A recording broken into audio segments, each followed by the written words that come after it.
પાટણ પરગણાના અણહિલવાડના વડલી ગામે ત્રિદિવસીય પ્રાણ પ્રતિષ્ઠા મહોત્સવનો આજે બીજો દિવસ છે। મારી સાથે છે મનુભાઈ પ્રજાપતિ। મનુભાઈ, શું કહેવું છે મા ભગવતીના પ્રસંગ વિશે? આમાં આજે આપણે વડલી મુકામે શ્રી સિકોતર માતા તીમ મંદિર ધામનો ત્રિદિવસીય પ્રાણ પ્રતિષ્ઠા મહોત્સવનો આજે બીજો દિવસ છે।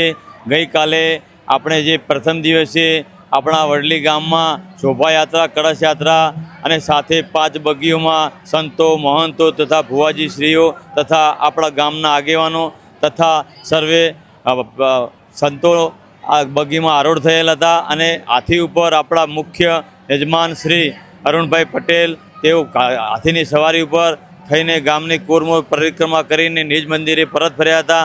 તો ગઈકાલનો આપણો જબરજસ્ત પ્રોગ્રામ થઈ ગયો હતો। યજ્ઞશાળામાં પણ આપણો પહેલો દિવસ યજ્ઞનો હતો, જે કાલે એ પ્રોગ્રામની મુખ્ય વિશેષતાઓ હતી। મનુભાઈ ખાસ વાત એ કરવી છે કે ત્રીજા દિવસે અહીંયા જ્યારે 12 અને 39નું શુભ ચોઘડીએ માં ભગવતીની પ્રાણ પ્રતિષ્ઠા મહોત્સવ યોજાશે। એવા સમયે જ્યારે હેલિકોપ્ટરથી પુષ્પ વર્ષા થવાનો છે, મેં સાંભળ્યું છે કે માતાજીનો એક દાખલો એવો આપેલો છે કે જ્યારે હેલિકોપ્ટરથી પુષ્પ વર્ષા થતું હોય અને કોઈ પક્ષી આવીને તે મંદિરના આંટો મારે તો સમજી લેવાનું કે મા ભગવતી ખુદ આવ્યા છે। આવો એક દાખલો બેસાડવાની વાત કરી છે। કેટલો વિશ્વાસ છે મા ઉપર? આમાં એવું છે કે શ્રદ્ધા હોય ત્યાં પુરાવાની જરૂર નથી હોતી। માતાજી સચરાચર આ ગામ ખેડામાં જે ધારણી આપી છે, આ મંદિરના આખા યજ્ઞ સંકુલમાં કોરમોર માતાજીએ જે તલવારથી અને દોરીથી જે ધારણી આપી છે, ત્યારે દિશાઓમાં માતાજી ભરી બંદૂકે પ્યારો ભરે છે। તેમજ કોઈ અનિચ્છનીય ઘટનાને સ્થાન નથી। માતાજી આપણા 24 કલાક ભુવાજીના જીવ ઉપર હાજર છે। એ તમામ કામ, કોઈ પણ કામ હોય ભુવાજીની જીભ બોલે એ રીતે આ સેવ કમિટી કામ ઉપાડેલી છે।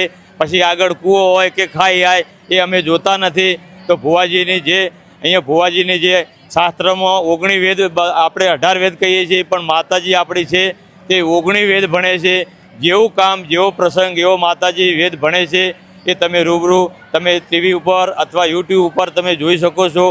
તો ખાસ કરીને જ્યારે રોકવાનો પ્રયત્ન કરીશ એટલા માટે કે ગઈકાલે એટલે કે 31 તારીખે ભયંકર વરસાદ અને વાવાઝોડાની આગાહી હતી। આટલું બધું વિશાળ જે મંડપ ડેકોરેશન સજાયેલું છે, મા ભગવતીનો પ્રસંગ હતો, તો આમ મનમાં કઈ એવું સંકોચ હતો કે આ શું થશે? મનમાં આમ આગાહીઓ ઉપર એવું થાય કે આ વાવાઝોડું શું અસર કરશે। અમે ત્યારે બધા કમિટીવાળા, ગામ સેવકો, ગામના આપણા માણસો, અમારા સેવકો બધા એલર્ટ હતા। પહેલાં વાવાઝોડા વખત અમને થોડું ઘણું અનાર આપ્યો હતો, એટલે અહીંયા થોડું ઘણું ખાલી ફક્ત કાપડ 1-2 આમથી આમ થયેલા હતા, એટલે અમે એલર્ટ તો હતા જ। પણ અમે માતાજીને ભક્તો સેવકોએ વિનંતી કરી રાત્રે તો કે માતાજી આ આખા ગુજરાતમાં હોય કે ભારતમાં આગાહી હોય વરસાદ વાવાઝોડોની, પણ તું આ 10-20 કિલોમીટરના પટ્ટામાં એક ટેપુ પણ વરસાદ આવતો નહીં અને એ વાવાઝોડું બીજો ફંટી જાય। ભલે એમની આગાહીઓ સાચી પડે, પણ આપણા એરિયામાં, અણહિલવાડના એરિયામાં આગાહી સાચી ન પડે એ અમે વિનંતી કરી હતી અને માતાજીએ વિનંતી અમારી સ્વીકારી લીધી। આજે બીજો દિવસ છે, તમે જુઓ વરસાદનું એક ટેપુ પણ નથી। આગાહીની તારીખો જતી રહી। હવે નવી તારીખો આપણે પ્રતિષ્ઠા પૂરી થાય પછી આવે તો કોઈ વાંધો નથી। એટલે ત્યાં સુધી માતાજી આપણને બહુ સહાયતા કરી છે।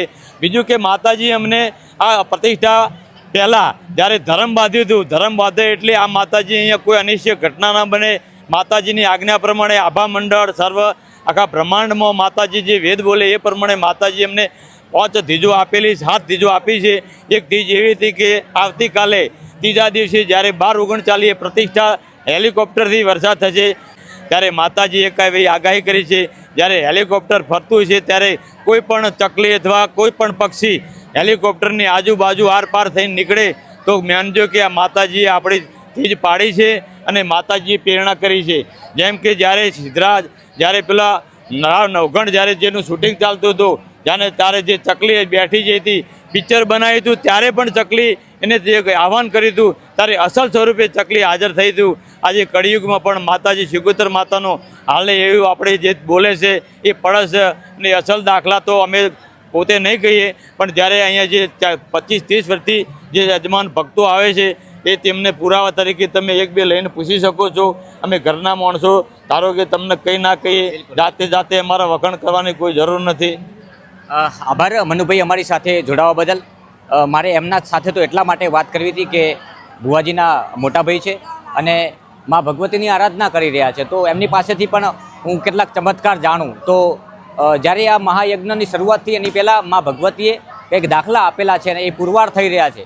આવતીકાલનો પણ દાખલો હશે, એ અમે કદાચ અમારા કેમેરામાં કેદ થશે, મા ભગવતી અમને શક્તિ આપશે તો અમે એ પણ બતાવશું કે જે આવતીકાલની આગાહી છે કે જ્યારે હેલિકોપ્ટર પુષ્પ વર્ષા કરી રહ્યું હશે ત્યારે એ કોઈ કાળી ચકલી આવી અને ફરકે પક્ષી કોઈ પણ આવે અને આર પાર નીકળે તો સમજી લેવાનું કે મા ભગવતી ખુદ સાક્ષાત હાજરી આપવા આવ્યા છે. તો આવા તો અનેક દાખલા છે અહીંયા અણહિલવાડની આ ભૂમિ ઉપર, બડલી ગામની ધરતી ઉપર. એટલે આજે બીજો દિવસ છે, આવતીકાલે પૂર્ણાહુતિ છે. મા ભગવતીની લાખોની સંખ્યામાં અહીંયા જન્મેદની મા ભગવતીના ચરણ સ્પર્શ કરવા ઉમટી પડી છે. મોટી સંખ્યામાં આજુબાજુની ધાર્મિક જનતા પણ અહીંયા ઉપસ્થિત છે. ત્યારે મારે ખાસ વિશેષ એટલા માટે મનુભાઈ સાથે વાત કરવાની હતી. નમસ્કાર.